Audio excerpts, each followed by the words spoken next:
এই রসমালাই কেকটা টেস্ট করার অনেক ইচ্ছা ছিল, যেহেতু সব সময় নেটের মধ্যে দেখতেছি যে রসমালাই কেক বানাচ্ছে সবাই এবং এটার টেস্টটাও নাকি অনেক বেশি ভালো। তো এটা টেস্ট করার এবং বানানোর ইচ্ছা ছিল, তো ওই দিন বানিয়ে ফেললাম ইফতারিতে খাওয়ার জন্য। এটা কোনো অর্ডারের ছিল না, বাসায় জন্যই বানানো আর কি।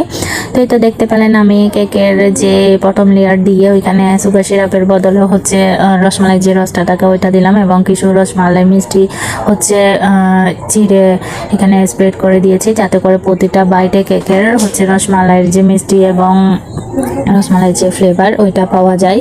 তো এইভাবে করে আমি 3টা লেয়ার অ্যাসেম্বল করে নিলাম এবং অল্প কিছু ক্রিম দিয়ে এটা ক্রাম কোটিং করে নিয়েছি।